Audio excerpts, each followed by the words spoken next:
শুধু তারা বলে খেলা হবে খেলা হবে। আমি তার সঙ্গে একটা ছোট্ট লাইন জুড়েছি, খেলা হলে খেলা হবে, 6 গোল খেয়ে বাড়ি যাবে। আপনারা এটা বলে দেবেন। একটি ডেপো ছোকরা এখানে প্রচার করতে এসছে, প্রার্থীও হয়েছে, তাকে পাল্টা দিয়ে দেবেন যে খেলা হলে খেলা হবে, 6 গোল খেয়ে বাড়ি যাবে। দেখবেন তারা ওই সিঁড়ির তলাতে লুকিয়ে পড়েছে। বিশেষ আর কিছু বলবো না, আমার বক্তব্য দীর্ঘায়িত করবো না।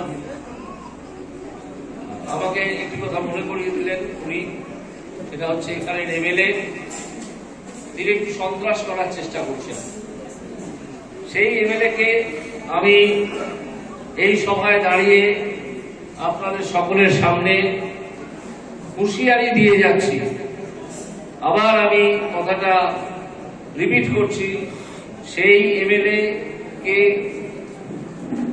আমি হুঁশিয়ারি দিয়ে যাচ্ছি যে আপনি যদি দুর্বৃত্তপনা বন্ধ না করেন, যদি সন্ত্রাস সৃষ্টি বন্ধ না করেন, তাহলে আপনার দিন কিন্তু ঘনিয়ে এসেছে।